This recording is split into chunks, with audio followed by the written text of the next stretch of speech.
अर्चना जी बोल रही थी। अच्छा, अर्चना जी। मैं अभी आ रही हूँ। जी जी जी जी।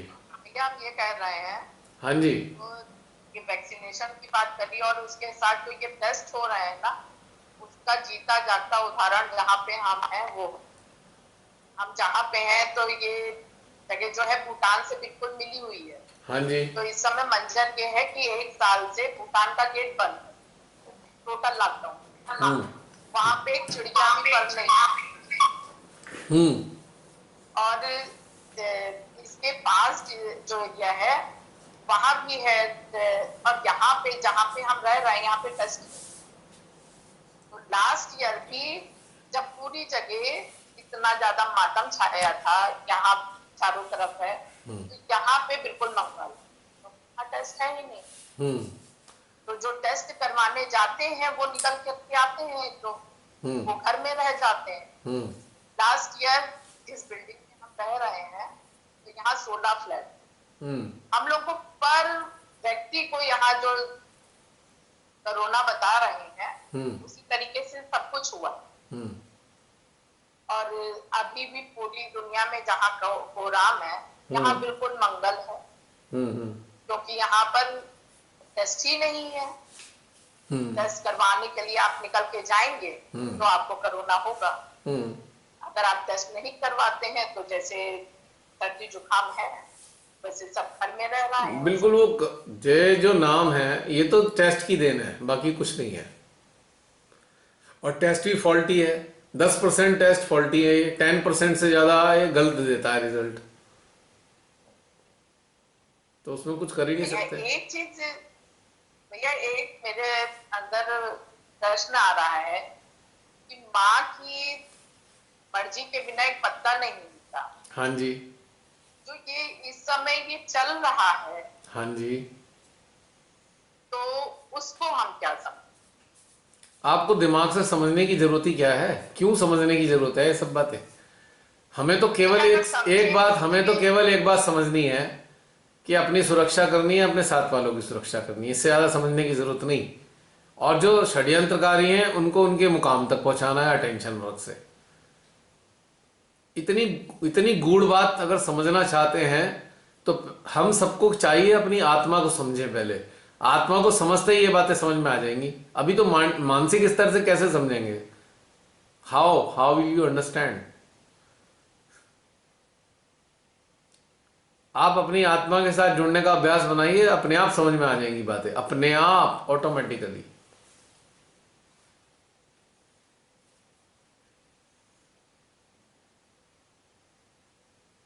वैसे भैया दुख बहुत हो रहा है, बहुत ज्यादा पीड़ा है, देखो तो देखना नहीं जाता है। हाँ, तकलीफ तो है बहुत, बहुत ज्यादा। बिल्कुल।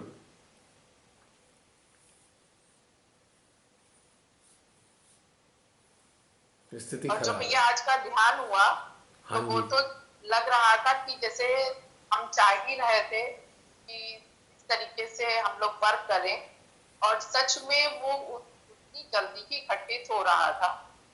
और जब आपने कहा कि सहस्रार पे महादेव का आवाहन करें तो मुझे ऐसा प्रतीत हुआ जैसे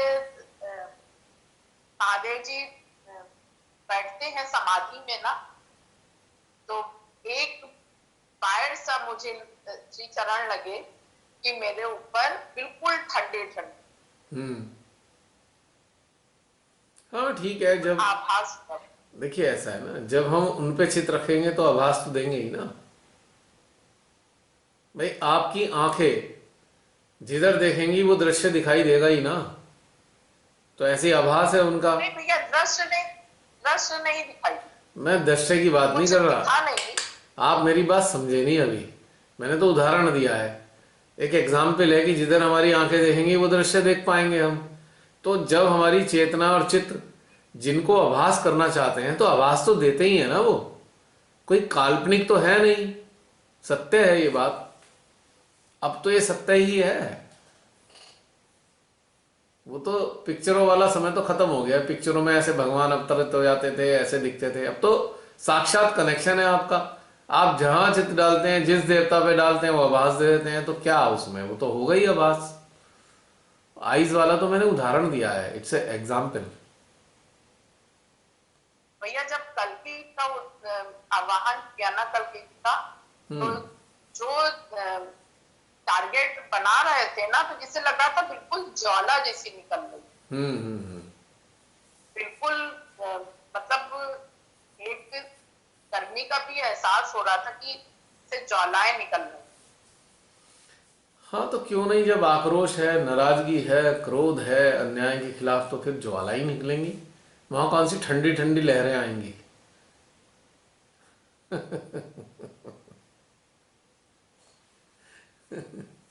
तो आनी ही चाहिए, तो आना ही चाहिए, उसमें जरूरी है ये सब आना।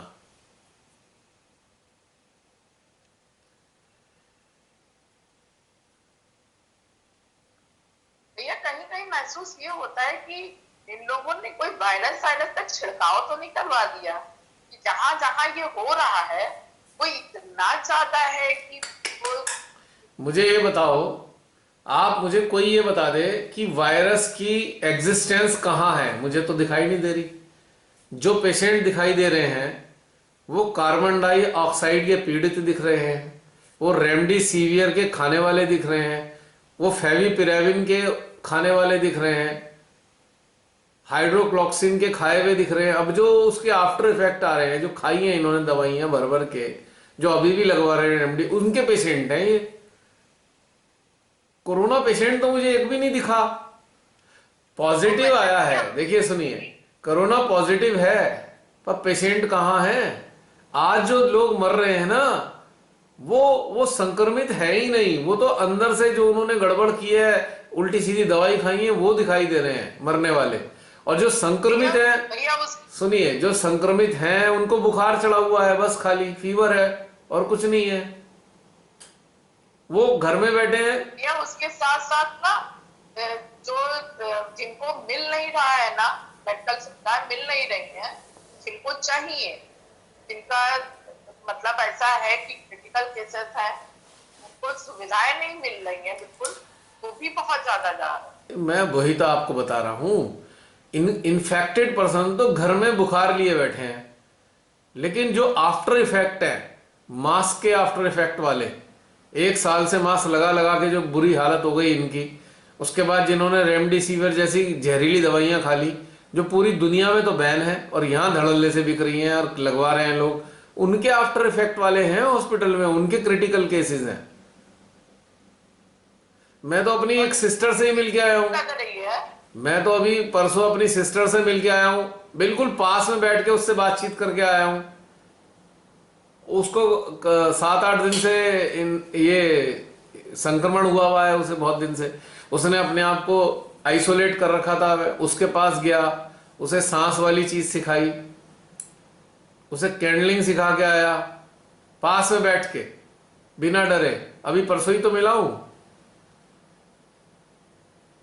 तो जिनको संक्रमण है वो घर में है, लेकिन ये जितने दिख रहे हैं ये साइड इफेक्ट वाले लोग हैं, वैक्सीन के साइड इफेक्ट वाले और ये मेडिसिन खाने वाले। ये कोरोना वाले पेशेंट है ही नहीं वहां पे, क्योंकि कोरोना के पेशेंट को इतनी कॉम्प्लिकेशन आए ही नहीं है।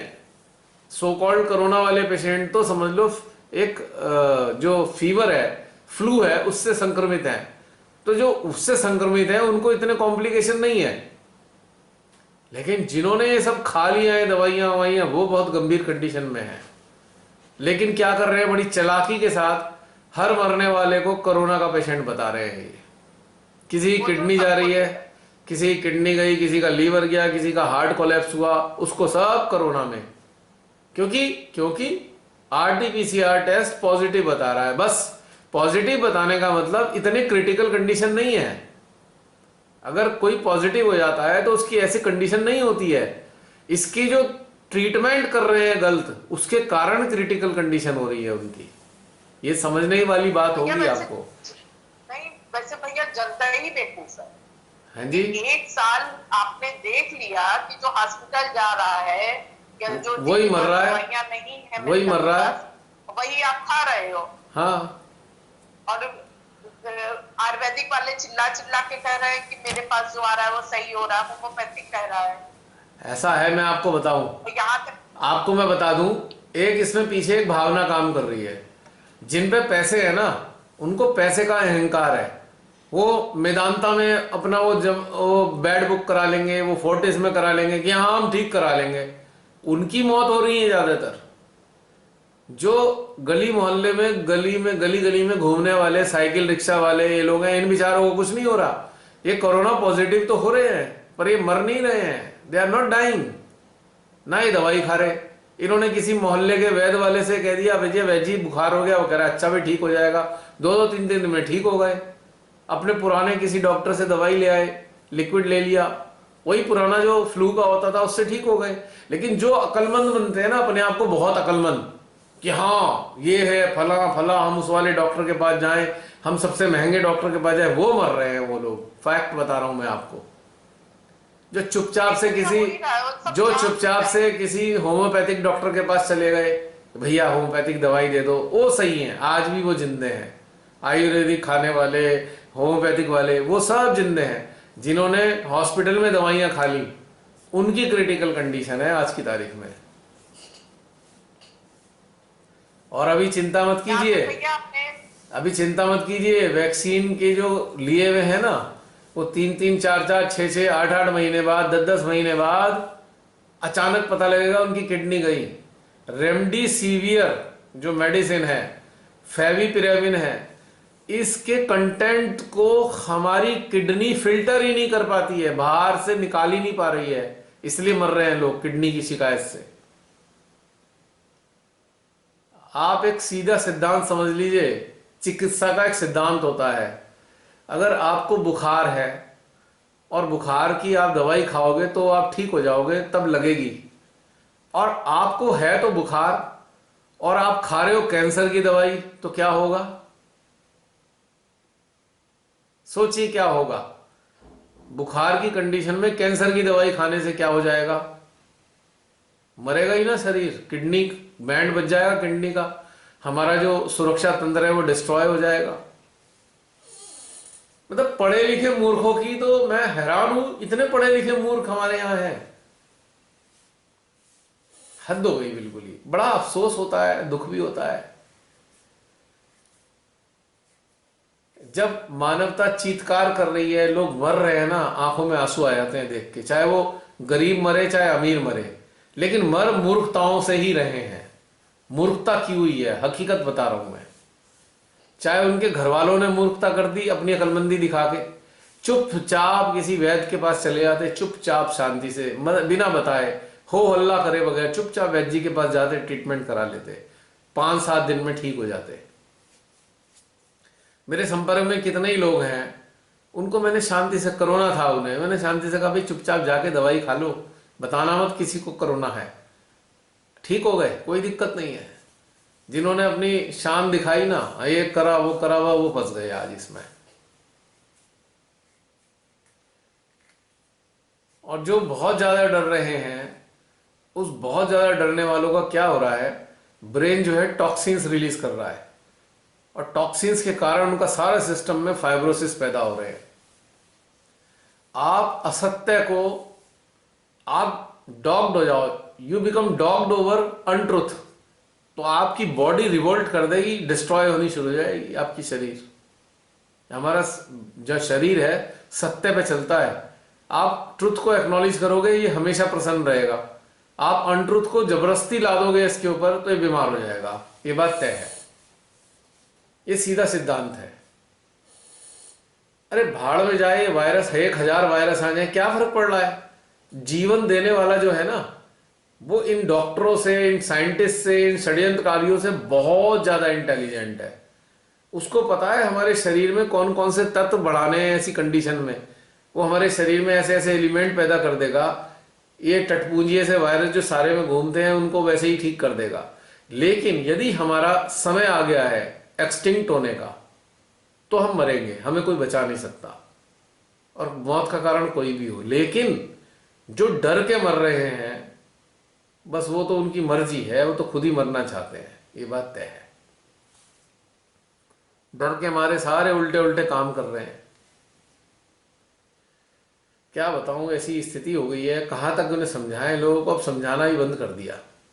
इसीलिए वीडियो बनाई थी कि भाई जो भी लोग थोड़ा सा समझ गए, रेस्पिरेशन वाला इन्होंने एक काम कर लिया, तो चाहे कितने ही फाइब्रोसिस उनके चेस्ट में बन गए हों, लंग्स में, अगर ये श्वसन वाला काम करते रहेंगे ना तो धीरे धीरे वो नष्ट हो जाएंगे। क्योंकि डिवाइन एनर्जी हमारे शस्त्रार से एंटर करेगी और वायरस को, सारे फाइब्रोसिस को ऑक्सीडेशन देना शुरू करेगी।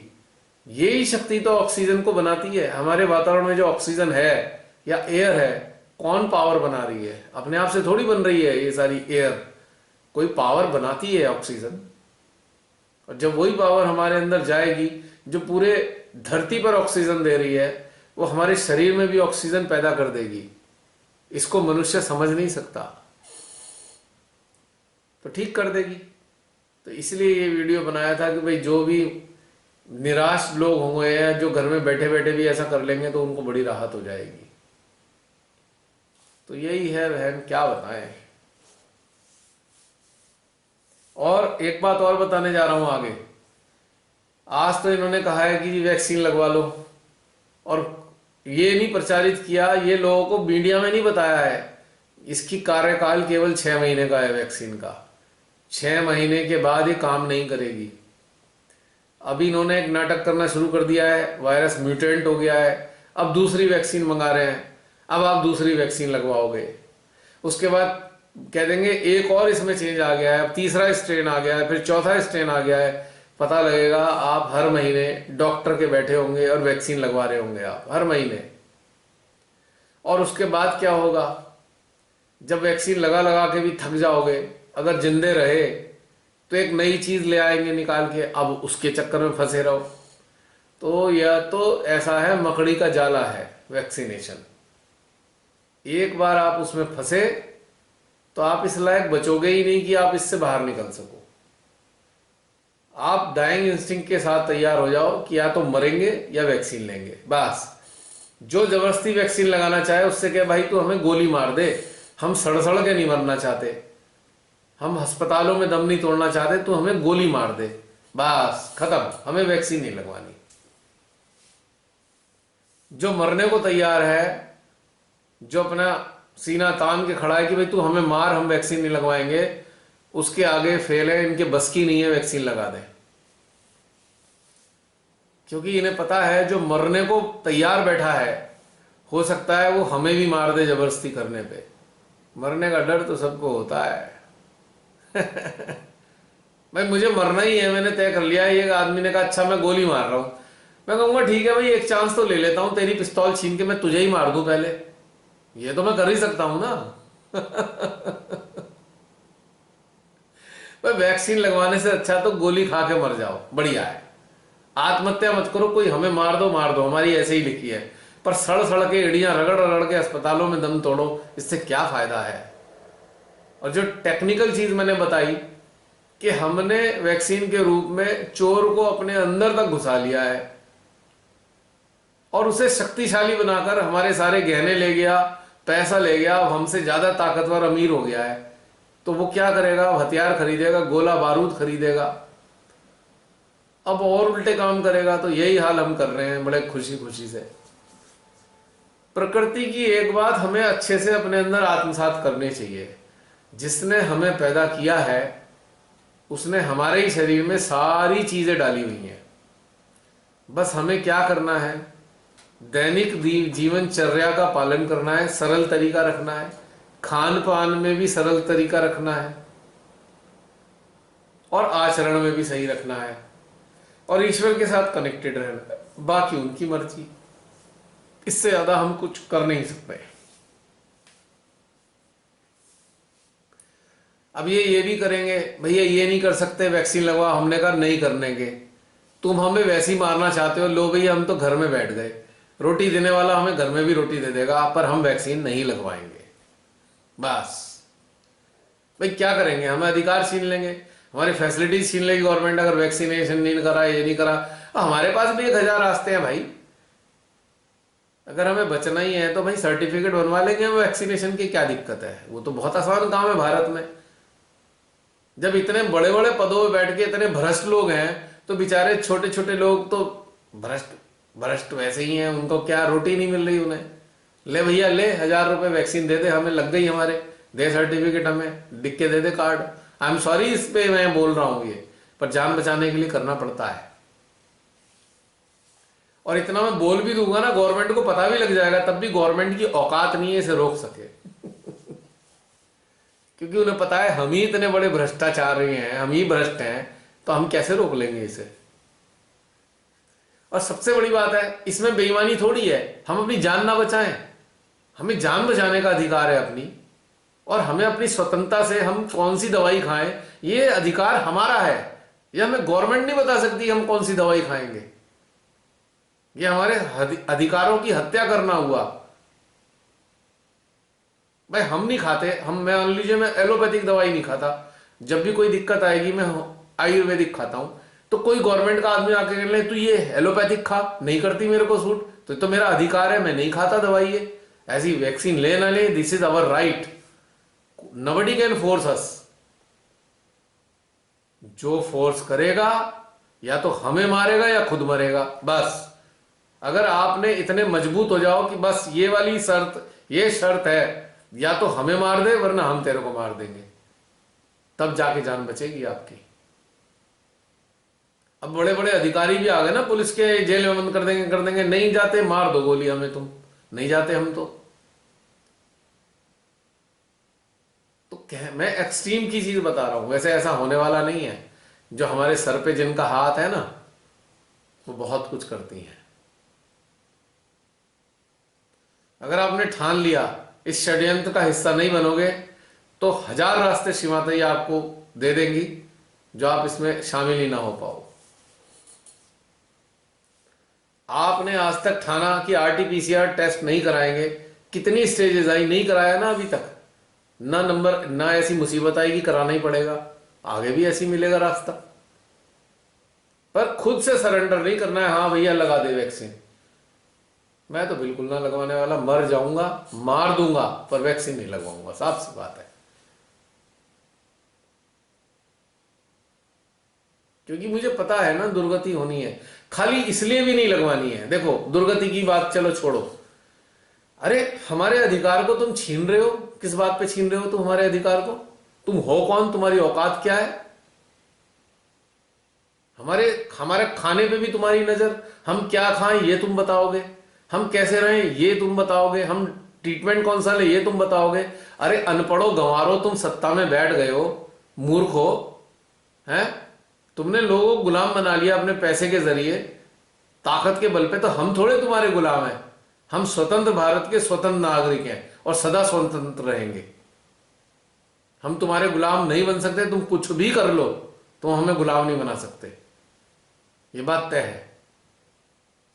कल एक वीडियो देख रही थी मैं, हाँ, न्यूज से रिलेटेड था, तो उसमें यही कह रहे थे कि मुझे कंट्री का नाम नहीं याद आ रहा, शायद जर्मनी थी, वहां पे लोगों ने आंदोलन कर दिया है कि आप हमारी freedom of speech, freedom of movement पे आप हमारे बैरियर लगा रहे हो, आपको भी बाहर नहीं जाने दे रहे, कहीं आने नहीं दे रहे। और क्या कहते हम ऐसे चले, हमें ये नहीं मंजूर है, हमें जैसे घूमना हम वैसे घूमेंगे। बिल्कुल। तो इस तरीके से वहाँ एजिटेशन हो रही है, यहाँ तो लोग उल्टा अरे नहीं कर रहे, तो हम अरे ही यहाँ के लोग गुलाम है ना, यहाँ के 70-80% लोग गुलाम मानसिकता के हैं, सारे गुलाम है। 90%, 80-90% लोग गुलाम है, केवल 10% लोग ऐसे हैं जो गुलामी को पसंद नहीं करते।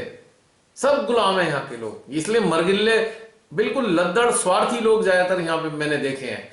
अब ये चीज दिखाई दे रही है ऐसी अवस्था में, भला हो इस दाढ़ी वाले बाबा का, इसका जो प्रभाव बढ़ा तो सारे गुलाम बाहर निकल के आ गए, सारे दिख गए कौन कौन गुलाम है। बड़ा थैंकफुल हूं मैं इस दाढ़ी वाले बाबा का, जिसने अपना चक्रव्यूह चलाया, इस चक्कर में तो हम पे उपकार कर दिया, इतने सारे गुलामों को हमारे सामने कर दिया। इतने गुलाम लोग हैं, हद से ज्यादा, बड़ा दुख होता है देख के। हाजी मास्क लगाओ, गाड़ी के अंदर बैठो तो भी मास्क लगाओ, क्यों लगाएं भाई, क्यों लगाएं मास्क? गाड़ी के अंदर भी लगाएं, बेवकूफ कहीं के, मूर्ख महामूर्ख बैठे हैं। बड़ा गुस्सा आता है मेरे को इन बातों पे। मास्क, डबल मास्क प्रमोट कर रहे हैं। हाँ, डॉक्टर्स जो थोड़ी बहुत हवा भी आ जाए तो भी मार दो, हमें जीना ही मत हाँ, दो। मतलब पता नहीं डॉक्टर्स और नर्सेज ऐसे मतलब क्या बोले, क्या हो रहा है। अरे इन मूर्खों से ये नहीं पूछो, इन महामूर्खों से पूछो, दो जो सुराख दिए हैं कुदरत ने, सुराख क्यों दिए? बंद ही कर देती है। अगर इस बंद करके काम चलता होता तो ये बंद ही होते ना सुराख हमारे। अरे ये देखो, भगवान तो ये व्यवस्था कर रहे हैं, जो ये सहस्त्रार पे बंद सुराख है वो तो इनकी भी खोलने की व्यवस्था कर रहे हैं, और ये महामूर्ख जो सुराख खुले हैं उन्हें बंद करना चाह रहे हैं। बताओ कैसे महामूर्ख लोग हैं, है नहीं? कितनी पागलपने की बात। अरे सुराख दिए क्यों है ये? अगर तुम्हारी साइंस ठीक है तो कुदरत की साइंस फेल है, इसका मतलब तो तुम कुदरत से भी ऊपर हो गए, तुम प्रकृति से भी ऊपर हो गए, तुम भगवान से भी ऊपर हो गए। मुंह खाने के लिए उसने दिया, उसे ढक लो। नाक सूंघने के लिए दी, नाक हवा लेने के लिए दी, उसे बंद कर लो। तो मूर्खो, तुम हम तो मारना चाह रहे हो, तुम तो हमें गैस चैम्बर में मारना चाह रहे हो। बस तुमने एक बंद अभी कमरे अगर में कोई तुमने एक बंद कमरे में हमें इकट्ठा नहीं किया है, वो सारे गैस चैम्बर हमारे मुंह पे लगा दिए तुमने। ना मुंह खुला रह पाएगा ना नाक, तो मर ही जाएंगे ना एक दिन। और अगर कोई इतनी जहरीली चीज होती तो हम घर में कमरों में मर रहे होते। एग्जैक्टली वो तो हवा में ही है। अगर ये वायरस वो तो इतना अपने घरों में अगर ये वायरस इतना खतरनाक होता, सड़कों पे ऐसे लाशों के ढेर होते। लेकिन ये वायरस से तो मर ही कहाँ रहे हैं लोग, ये तो इनकी नालायकियों से मर रहे हैं, गलत ट्रीटमेंट से जा रहे हैं ज्यादातर लोग। और रहा सवाल, अगर बुखार में आपने गलत सलत दवाई खा ली, मान लो एक आपको सिंपल फीवर हुआ और उसमें आपने दवाइयां बिल्कुल गलत खा ली, तो मरोगे ही ना। वही तो हो रहा है आज, डेफिनेटली इसी वजह से मर रहा है आदमी। और वैसे जब मैं मरूंगा ना तो मैं बता दूंगा कि क्या कारण है सच्चाई की, तब भी खोल के जाऊंगा इनकी सारी हकीकत। उससे पहले ही खोल दूं, मरने से पहले ही। अगर मरने से पहले खोल दूंगा तो बहुत सारे प्राण बच जाएंगे।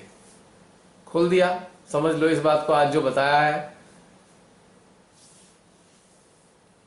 ना मैं कोई डॉक्टर हूं, ना कोई साइंटिस्ट हूं, ना कोई विद्वान हूं, लेकिन मेरी अंतर चेतना जो मुझे बता रही है वो मैं बता रहा हूं आप सबको।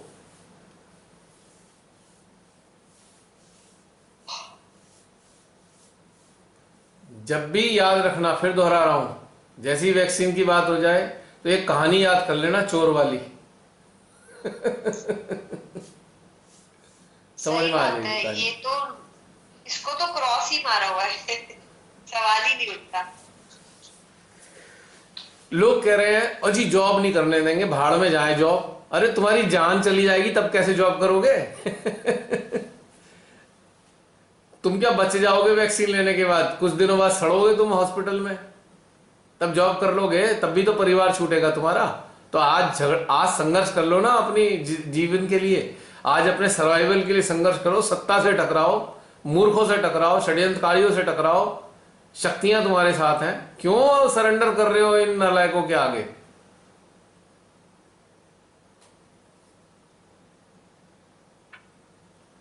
इससे भी बड़ी बात, जब हमें पता है कि ये घातक है, अगर ये पता हो कि ये घातक नहीं है, तब तो एक बार सोचे आदमी, हम अपने अंदर जहर डाल रहे हैं तो क्यों करें? वही तो, और उसे भी जस्टिफाई कर रहे हैं लोग, जहर डालो, हाँ हम कह रहे हैं इसलिए डालो।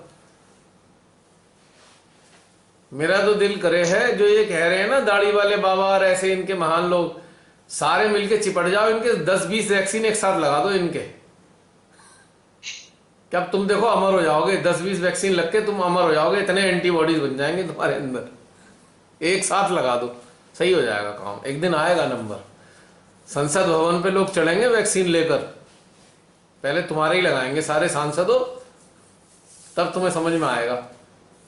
वैसे यहां तक नौबत नहीं आएगी, अभी ये सिलसिला शुरू हो गया है। 2-4 जो नेता थे उनकी औलादें मर गई हैं, जो भ्रष्ट लोग थे इनकी औलादें मर रही हैं, अभी इनकी और औलादें मरेंगी। मेरे अंदर ये चल ही रहा था कि मैंने किसी पॉलिटिशियन या सेलिब्रिटी का ऐसे नहीं देखा कि इनका कुछ ऐसे हुआ है, हम अब तो आपस में ही देख रहे अब थे, होना शुरू हो गया ना, देख रहे थे। आ गया ना वो टाइम। मेरे अंदर यही चल रहा था कि हम तो कोई सेलिब्रिटी या पॉलिटिशियन को नहीं देख रहे, लोगों के यहाँ ऐसा कुछ नहीं हो रहा। इंटरेस्टिंग बात ये होगी, ये जो जितने धूर्त है ना जो इसमें शामिल है, ये तो कुदरत इन्हें तो थोड़े दिन के लिए बचा के रखेगी। ये अपने सामने अपने घर के नजदीकी लोगों की मृत्यु देखेंगे, ये इनकी मौत से भी ज्यादा बड़ी मौत होगी, गारंटी से बता रहा हूं मैं तुम्हें। हाँ, हम अपने से कभी कभी नहीं डरते पर अपने वालों को छोड़ने में डरते हैं। बहुत कष्ट होता है अपने हमारे सामने अगर मरे। और एक बात और बता दूं, ये सारे ज्यादातर नेता इतने कायर होते हैं, अगर ये वास्तव में वायरस इन्हें पता है घातक होता है, ये खिड़कियों से बाहर नहीं झांकते। रैली करना तो बहुत दूर की बात है। इन्हें पता है कि इसमें कुछ हेर फेर, इन्हें मालूम है कि गड़बड़ क्या है, और इन्हें मालूम है इसलिए निडर हैं। इन्हें कोई डर नहीं लग रहा है, इसलिए लाखों की भीड़ में रैली में ऐसी जा रहे हैं, लोगों से मिल रहे हैं, हाथ पाथ मिला रहे हैं। तो इन्हें पता है कि ये सब फ्रॉड है हमारा फैलाया हुआ। पर जानते हो, भ्रांति माता ने काम कर दिया है इनके साथ में। इन्होंने सोचा है हम षड्यंत्र करके लोगों को मूर्ख बना रहे हैं, पर इन्होंने इसी वायरस को जो इन्होंने फैलाया है ना, इसी को ऐसी अवस्था में पहुंचा दिया है कि इनके ही घर के लोगों को मारना शुरू करेगा वो। चिंता ना करो। आम पब्लिक जो मर रही है वो अपने नादानों के कारण मर रही है। अरे मरेंगे तो हम भी, पर मूर्खता करके तो नहीं मरेंगे कम से कम। हाँ, ये तो है। हाँ, मरेंगे तो सभी हैं। अपनी मर्जी से तो नहीं अपने अंदर जहर डलवा रहे। हाँ, प्राण तो हमारे भी जा रही है। और क्या, इन पे तो हत्या का केस लगना चाहिए। जिस वैक्सीन का 10-15 साल में पूरा ट्रायल होता है, जितने वो वैक्सीन बनाने वाली कंपनी है जिन्होंने अप्रूव किया है, उन्हें जेल में डालना चाहिए हत्या के अपराध में। हत्या के अपराध में कि इतने लोगों को मरवाने की व्यवस्था कर रहे हैं, षड्यंत्र कर रहे हैं। जब 10 से 12 साल में एक छोटी सी गोली बनती है, एक टैबलेट को पास करने में 12-15 साल लग जाते हैं, तो ये तो ऐसी घातक चीज है। आएगा टाइम। ये लोग चालाक इतने हैं कि जो इसका इंस्टीट्यूट का वो है, हेड है, उसने कहा कि हमें सुप्रीम कोर्ट से गवर्नमेंट का सपोर्ट चाहिए कि हमारे लिए वो ऐसा नोटिस ले आए कि इस वैक्सीन से अगर किसी को कोई जान का नुकसान होता है तो इसमें हम जिम्मेदार, फार्मास्यूटिकल कंपनी जिम्मेदार नहीं है। ये तो सीरम ने ले लिया पहले ही। They are not responsible. पहले दिन वैक्सीन का ट्रायल हुआ था, याद है, एक बीमार पड़ गया था, उसने 5 करोड़ का क्लेम किया था, तो 5 करोड़ का क्लेम खारिज कर दिया इन्होंने।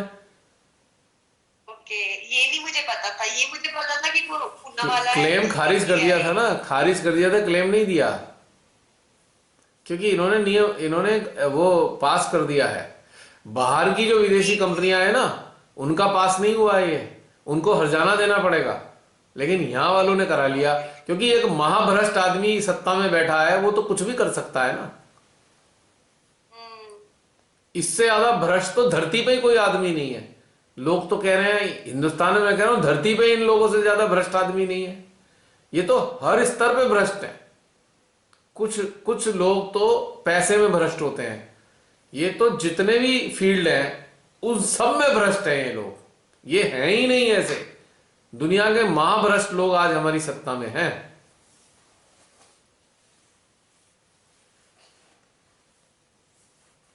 ये स्थिति हो रखी है। चलो, होगा आने वाला समय, श्री माता जी की शक्तियां काम करेंगी। याद रखना एक चीज, जो आतंकवादी होते हैं ना, वो खतरनाक क्यों होते हैं? क्योंकि वो अपने शरीर पे बम बांधकर चले जाते हैं, अपनी मृत्यु का उन्हें डर नहीं होता। हालांकि वो गलत कार्यों के कारण ऐसा करते हैं, उनका टारगेट गलत होता है, का उद्देश्य है, लेकिन शक्तिशाली वो भी होते हैं जो अपनी मृत्यु को ऐसे लेके चल रहा है बम के साथ में कि मैं 10 मिनट बाद फट के मर जाऊंगा। है तो शक्तिशाली।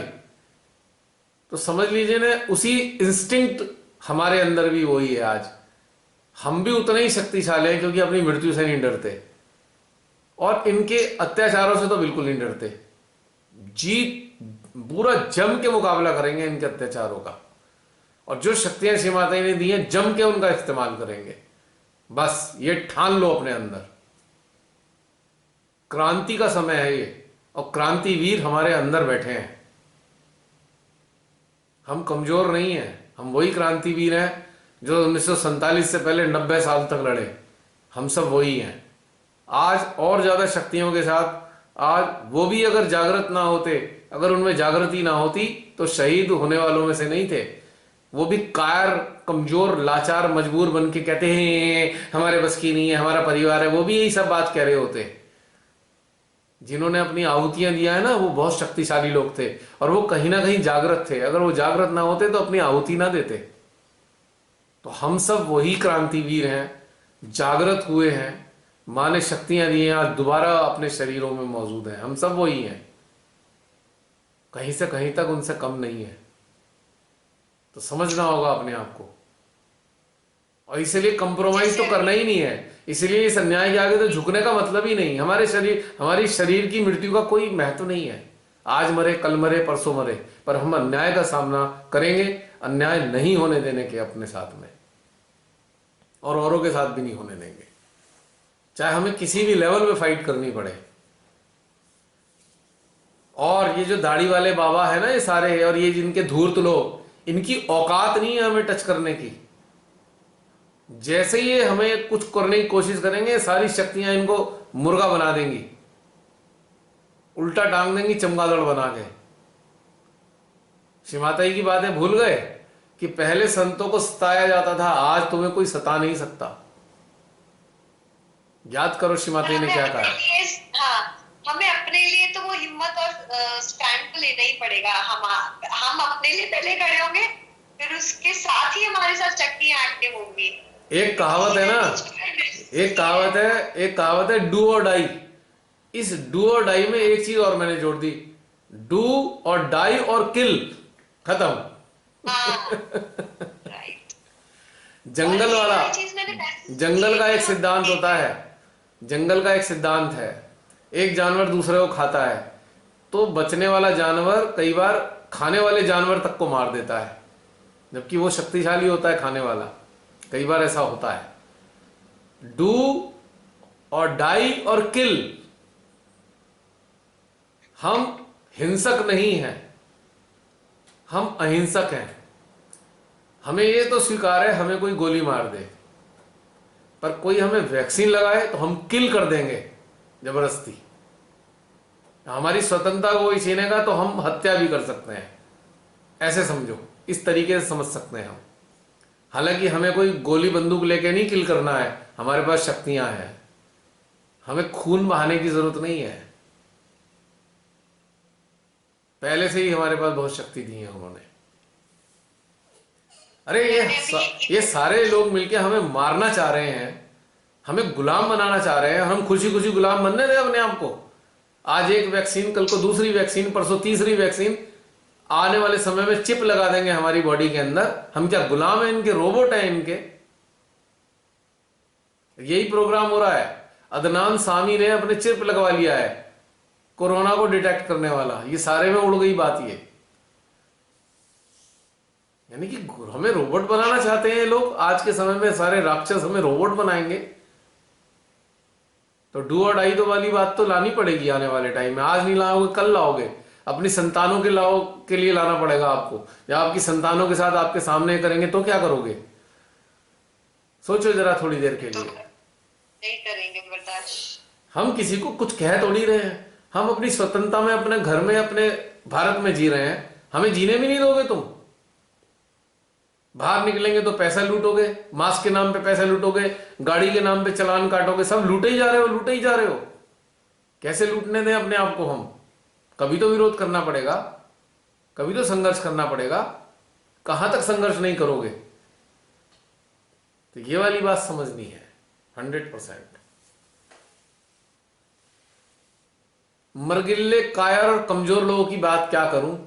मैं तो शक्तिशाली लोगों से बात कर रहा हूं। I am talking to the powerful people, जो क्रांतिवीर हैं। उनकी आत्माएं, जीवात्माएं क्रांतिवीरों की हैं जिनके अंदर। I am talking to them. और जो आने वाले समय में 4 महीने बाद सुनने जा रहे हैं वो भी क्रांतिवीर की आत्माएं होने वाली हैं, मिलने वाली हैं हमें। कुछ कायर मिलेंगे लेकिन अब हमें तो क्रांतिवीर ही मिलने वाले हैं, ये बात पक्की समझ लेना। कायर लोग कायरों के साथ रहते हैं, शक्तिशाली लोग शक्तिशाली लोगों के साथ रहते हैं। हाँ, शक्तिशाली लोग रक्षा तो कर सकते हैं पर कायर कभी नहीं बन सकते, कायरों का साथ नहीं करते वो कभी भी।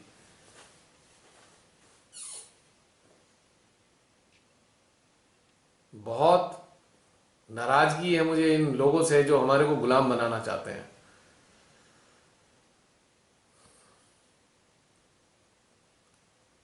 संघर्ष तो करना पड़ेगा, निश्चित रूप से इनकी सारी नीतियों का संघर्ष करना पड़ेगा 100%। और किसान बिल्कुल ठीक है, हमारी अंतरात्मा उनके साथ है, हम उनके साथ हैं हर हालत में। वो अपने ही नहीं हमारे सर्वाइवल के लिए भी संघर्ष कर रहे हैं। आज इस दाढ़ी वाले बाबा ने बड़ी बड़ी डिक्लेयर कर दिया 80 करोड़ लोगों को अनाज बांटेगा। तू क्या उगाता है? तू क्या पैदा करता है अनाज? और जो पैदा करते हैं उनको तूने सता रखा है, उनका हक छीनना चाहता है, षड्यंत्र कर रहा है उनके साथ। तेरी हैसियत क्या है ये कहने की अनाज बांटूंगा? तू है कौन? Who are you? जिन अनाज पैदा करने वालों की तो हत्याएं करना चाहता है, हत्यारा है तू, कई लोगों को मार दिया तूने, उनके बीच में से तू क्या अनाज बांटेगा? तेरी औकात क्या है? क्या भिखारी हैं हिंदुस्तानी, भारत के लोग क्या भिखारी हैं? वो भीख मांगेंगे तेरे से? एक छोटा सा मजदूर भी भिखारी नहीं है, मेहनत करता है तब रोटी खाता है। क्या समझ रखा है इसने भिखारियों का देश थोड़ी है। अरे चंद लोग भिखारी हैं, ये लोग भिखारी हैं जो लोगों के आम जनता के पैसों पे नजरें गड़ाए रखते हैं, ये लोग भिखारी हैं वास्तव में। हमारे देश की जनता भिखारी नहीं है। हाँ, कुछ लोग भीख मांगते हैं, वो एक अलग मैटर है, लेकिन सारे लोग थोड़ी भिखारी हैं। कितने भिखारी होंगे भारत में? हमारे करोड़ 1.5 करोड़ होंगे भिखारी, लेकिन ज्यादातर तो स्वाभिमानी है। एक बहुत गरीब से गरीब भी बेचारा सूखी रोटी खाए तो भीख मांग के नहीं खाता, वो मेहनत करके खाता है। इस धूर्त आदमी को, इसके धूर्त वाले गैंग को ये नहीं पता यहां स्वाभिमानी लोगों का देश है ये। ठीक है, तेरे बातों के चक्कर में आके फंस गए बहुत सारे लोग, कुछ तेरे गुलाम बन गए हैं, वो बाई चॉइस गुलाम बने हैं, पर वो गुलाम है नहीं। मजदूर तबका गुलाम नहीं है। जो स्वाभिमानी है, अपनी मेहनत से रोटी खा रहा है, वो गुलाम नहीं है। ठीक है, उसे जीवन चलाना है, वो एक अलग मैटर है, पर वो गुलाम नहीं है। गुलाम होता तो कटोरा लेके भीख मांग रहा होता। अपने स्वाभिमान में अपनी रोटी कमाने के लिए मेहनत नहीं करता वो। एक रिक्शा वाला भी स्वाभिमानी है, एक छोटी सी ठेली लगाने वाला स्वाभिमानी है, एक 80 साल की बूढ़ी औरत सड़क पे सब्जी बेच रही है, वो स्वाभिमानी है। वो भिखारी भी तो बन सकती है। इन लुच्चे लालची सत्ता में बैठे लोगों को ये दिखाई नहीं देता कि एक 80-80 साल के लोग मेहनत करके खा रहे हैं, तेरे गुलाम थोड़ी हैं वो। कहां है गुलाम वो? सोचते हैं मैं अनाज बांट दूंगा सबको, क्या ये भिखारी हैं जिन्हें तू अनाज बांटेगा? हद हो गई बिल्कुल ही। डूब मरे ऐसे लोग जो इसका साथ देते हैं, डूब मरे ऐसे जागृत लोग जो इतने आताताई, इतना अत्याचारी, इतने ढोंगी का साथ देते हैं। डूब के मर जाए वो साधना करने वाले लोग। वो साधक साधिका है ही नहीं, सच्चाई बता रहा हूं मैं आपको। जिन्हें यह भी नहीं दिखाई देता, हमारी भारत की संस्कृति नहीं दिखाई देती, हमारी भारत की आत्मा अनुभव नहीं होती जिन्हें, वो कैसे जागृत हो सकते हैं? वो जागृत है ही नहीं। आई एम सॉरी टू से। अंदर इतनी पीड़ा होती है ये सब देख के, इतनी पीड़ा होती है, आक्रोश भी आता है, अफसोस भी होता है। आज परिणाम देख रहे हो ना, कितने लोग मर रहे हैं।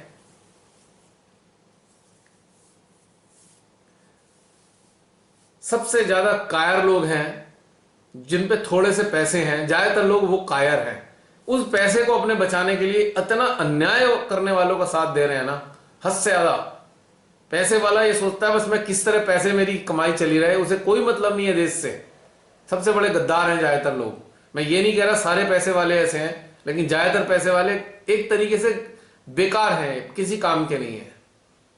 अंग्रेजों के जमाने में भी जो थोड़े पैसे वाले लोग थे, उन्होंने अपनी पैसे और अपने जमीन जायदाद को बचाने के लिए उनके साथ संधि करी, अंग्रेजों के साथ में उनके साथ मिल गए, अपने ही लोगों को अत्याचार किया, अपने लोगों के ऊपर उन्होंने सारे छीना झपटी करी है, उनको ही अपने लोगों को काटा है अपने पैसे कमाने। आज ही वही गिद्ध समाज में मौजूद हैं जो 1-1 हज़ार की चीज 20-20 हज़ार में बेच रहे हैं। ये लोग गिद्ध हैं, वल्चर्स। और गिद्धों की क्या खासियत होती है, उन्हें पता लग जाता है लोग ये मरने वाला आदमी है, उसके चारों तरफ इकट्ठे हो जाते हैं। जानवर मरा नहीं होता है लेकिन उसके चारों तरफ इकट्ठे हो जाते हैं और नोचने, जिंदे को नोचते हैं वल्चर्स। अगर आप देखो, झांक के देखो उनकी एक्टिविटीज को, ये लोग वल्चर्स हैं, जिंदे लोगों को नोच रहे हैं। मेरा हृदय इन सबको श्राप देता है, आज की तारीख में सबको श्राप देता है। श्री माता जी ने कहा था श्राप नहीं देना चाहिए, पर मेरी अंतरात्मा श्राप देना चाहती है, इन सबको देना चाहती है जिन्होंने इस मानवता का संहार किया है। इनोसेंट लोगों को मार रहे हैं, किडनी बेच रहे हैं, आज भी किडनी बेचने का धंधा चल रहा है। फिर वही लपेटना शुरू कर दिया है लाशों को उसके अंदर। वो तो अब थोड़े लोग जागरूक हुए हैं, खोल खोल के देखते हैं, अब जागृत हो गए हैं। अभी मैं एक देख रहा था वीडियो, उसमें खून ही खून मिला एक की लाश के अंदर। अरे जिसे बैक्टीरियल इन्फेक्शन है उसे खून कैसे आ रहा है? आज भी वही धंधा चल रहा है मानव अंगों को बेचने का। सबसे ज्यादा डूब के मरने वाले वो लोग हैं, इन नर पिशाचों का साथ दे रहे हैं जो, और जो हमारे ही समाज के अंदर बैठे हैं, हम में से जागृत लोग कहलाते हैं, वो भी बिल्कुल डूब के मरने वाली बात है। अफसोस है मेरे को। ये सारे राजनीतिक एक से होते हैं, अंतर क्या होता है? कुछ प्रत्यक्ष में खून चूसते हैं, कुछ अप्रत्यक्ष में। लेकिन एक वर्ग और इस बार पैदा हुआ है गिद्धों का, जो जिंदों को नोचते हैं। आज सत्ता में जिंदों को नोचने वाले गिद्ध हैं, ये बात बता रहा हूं। और इन गिद्धों का अंत तो होगा, आज नहीं होगा कल होगा। ज्यादा खुशी ना मनाएंगे, आ रहा है समय इनका।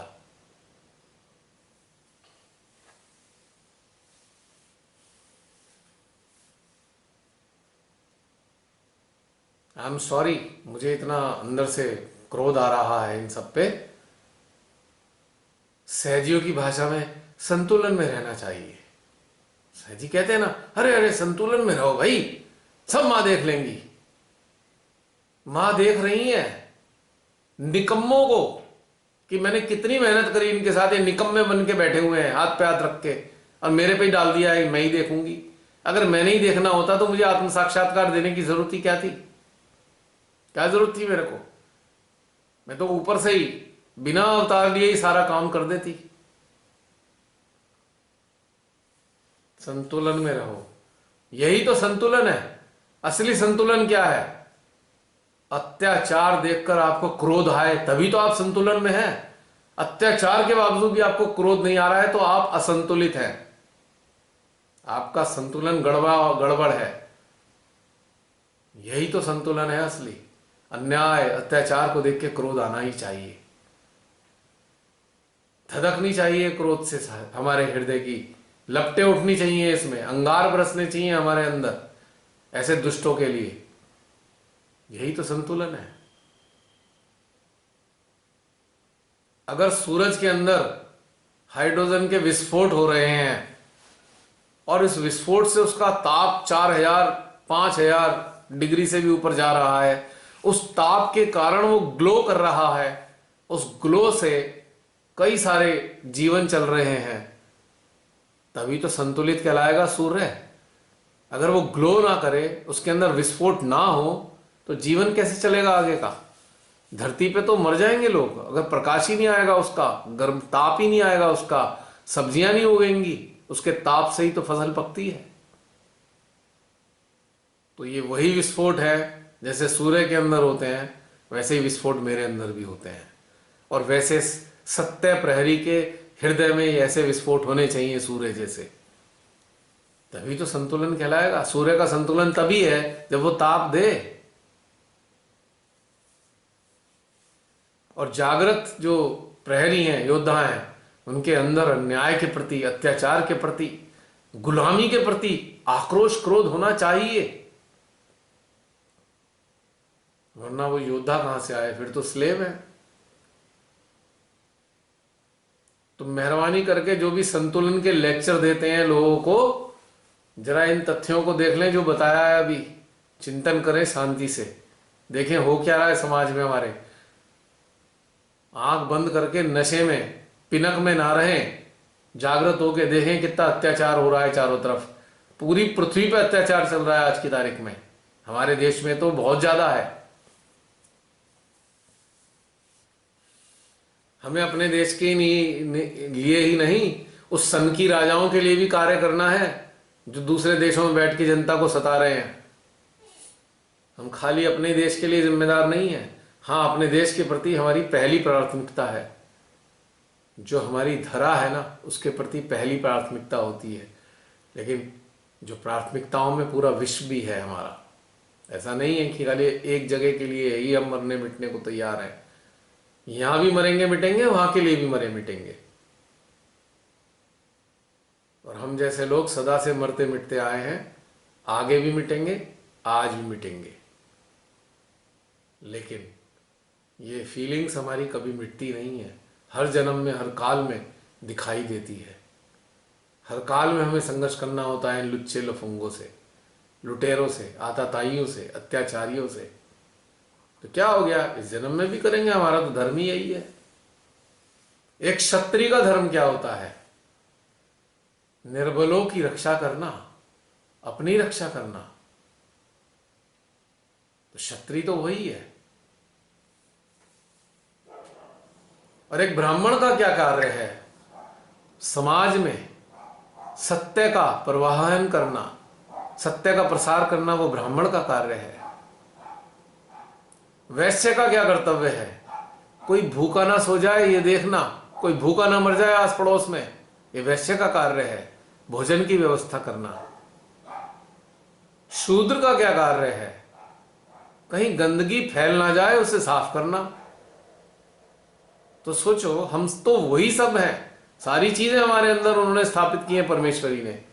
चारों ही वर्ण हमारे अंदर हैं, चारों ही वर्ग हमारे अंदर हैं, हमें चारों ही कार्य करने हैं बिना किसी भेदभाव के।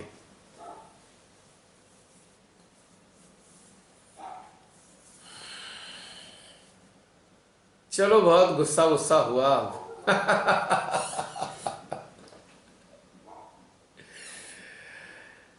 ये क्रोध भी एक कर्तव्य है, ये आर्टिफिशियल नहीं है, जेन्यून है, पर एक कर्तव्य की श्रेणी में आता है।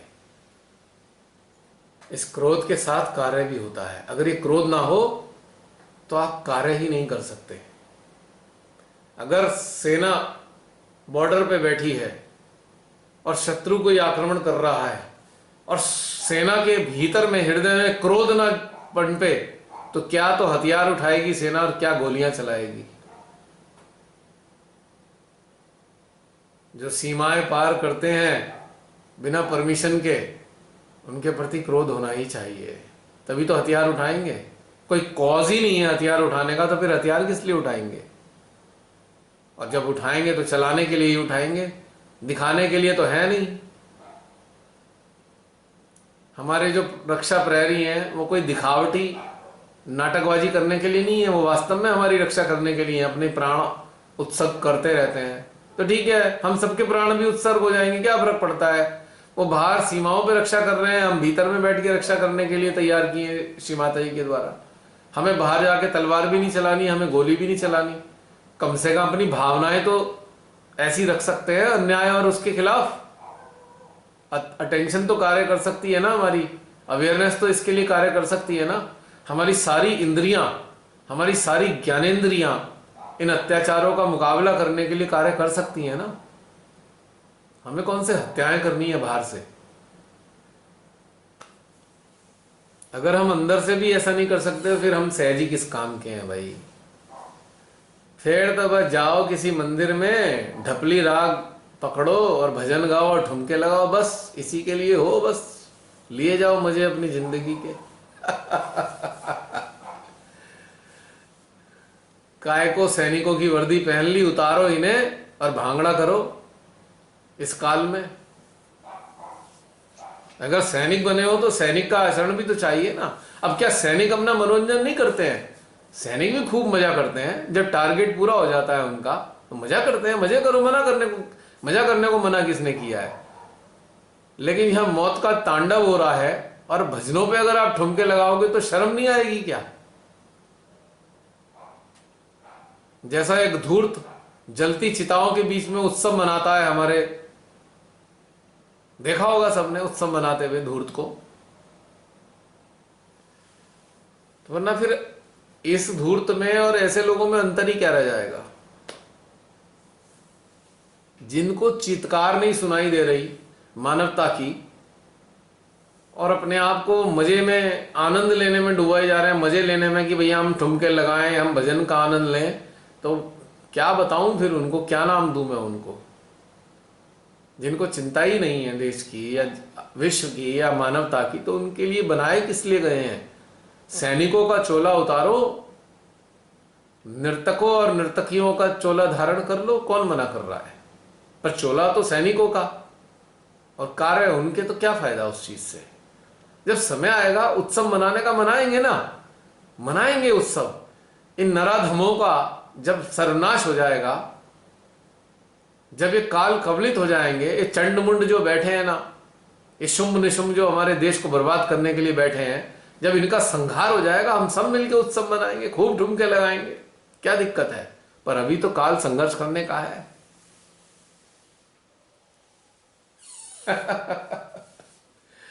भाई क्षमा करना आप सब भी, और जो इस वीडियो के माध्यम से सब सुन रहे हैं, अगर जाने अनजाने में आप सबकी भावनाओं को आहत किया हो इन बातों ने, तो क्षमा करना। किंतु इन भावनाओं के लिए मैं बिल्कुल भी रिग्रेटेड फील नहीं कर रहा हूं। That should come out. अभी तो एक हृदय से निकली हुई एक ज्वाला है, अभी तो इस ज्वाला ने दावा नल का रूप लेना है।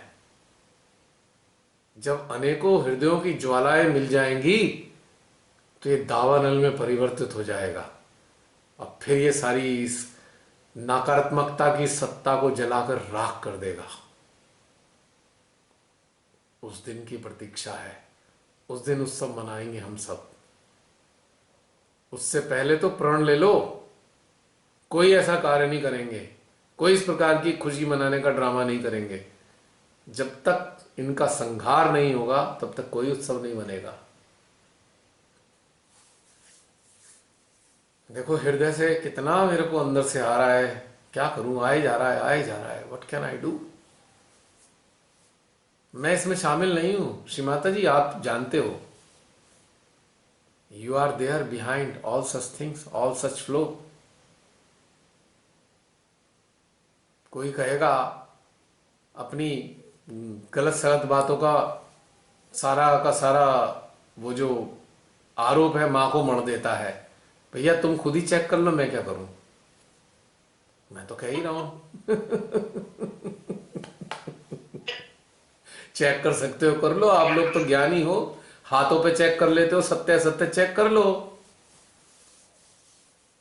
और जो इवॉल्व हो गए हैं उनके लिए हाथों के अलावा हृदय और सहस्त्रार भी है, उनके अलावा आत्मा भी है जो इवॉल्व हो गए हैं, उनके अलावा उनकी चेतना भी है, बहुत कुछ है उनके पास।